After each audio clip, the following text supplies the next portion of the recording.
మన పురాణాల ప్రకారం శక్తికి ఉన్న 7 ప్రతిరూపాలే సప్తమాతృకలు. వీరే బ్రాహ్మి, మహేశ్వరి, కౌమారి, వైష్ణవి, వారాహి, ఇంద్రాణి, చాముండి. కొన్ని నమ్మకాల ప్రకారం 8వ మాతృకగా నారసింహుణ్ణి, మరికొన్ని సాంప్రదాయాలలో 9వ మాతృకగా వినాయకుణ్ణి ఆరాధించడం జరుగుతుంది. దుష్ట శిక్షణ కోసం భక్తులను కాచేందుకు ఈ సప్తమాతృకలు సిద్ధంగా ఉంటారు. వీరిలో ఒకరే వారాహి. పూర్వం హిరణ్యాక్షుడనే రాక్షసుణ్ణి సంహరించి భూలోకాన్ని ఉద్ధరించిన విష్ణువు అవతారమే వరాహమూర్తి. ఆ వరాహమూర్తికి ఉన్న స్త్రీ తత్వమే వారాహి అంటారు. వారాహి అమ్మ రూపం ఇంచుమించు వరాహమూర్తినే పోలి ఉంటుంది. ఈమె శరీర ఛాయను నల్లని మేఘవర్ణంలో ఉన్నట్టు చెప్తారు. ఈ తల్లి వరాహ ముఖంతో 8 చేతులతో కనిపిస్తుంది. అభయవరద హస్తాలతో శంఖము, పాసము, హలము వంటి ఆయుధాలతో దర్శనమిస్తుంది. గుర్రము, సింహము, పాము, దున్నపోతు వంటి వివిధ వాహనాల మీద ఈ తల్లి సంచరిస్తుంది. లలితాదేవికి సైన్యాధిపతిగా వారాహిదేవిని వర్ణిస్తారు. అందుకే ఈమె ప్రస్తావన లలితా సహస్రనామంలో కూడా కనిపిస్తుంది. ఆ లలితాదేవి తరపున యుద్ధం చేయడమే కాదు, భక్తులకు అండగా ఉండేందుకు ఒక గొప్ప యోధురాలుగా నిలుస్తుంది వారాహి అమ్మ.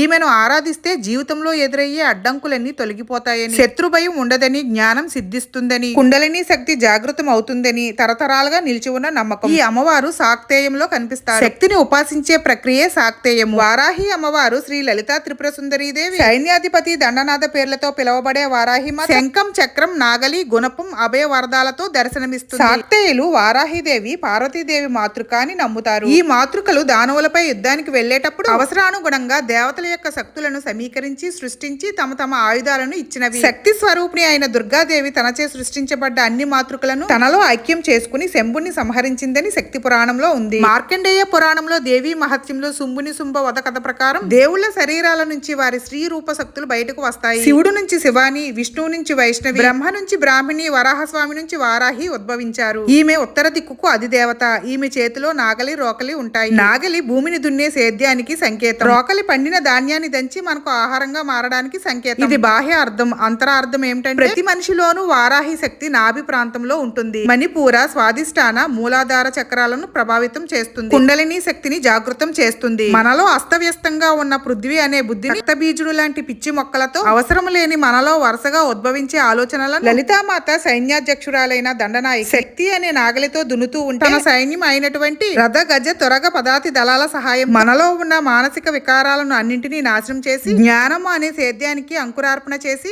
ధాన్యము అనే కుండలి శక్తిని పెంపొందించి రోకలితో ధాన్యం నుండి బియ్యాన్ని వేరు చేసి మన ఆకలికి అన్నమైనట్లుగా, అలాగే మన జన్మాంతరాలలో చేసిన కర్మఫలాలను ధాన్యపు పొట్టు నుంచి బియ్యాన్ని వేరు చేసినట్లు వేరు చేసి మోక్ష జ్ఞానాన్ని క్షుద్బాధ తీర్చే బియ్యంలా మనకు అందచేస్తుంది. భక్తుల కష్ట నష్టాలతో పోరాడే యోధురాలు. ఈమెను ఆరాధిస్తే శత్రు భయం ఉండదు. జూలై 15 నుంచి 23 వరకు వారాహి అమ్మవారి నవరాత్రులు. ఆ అమ్మకు పూజ చేసి ఆశీస్సులు తీసుకుందాం. జై వారాహి మాత.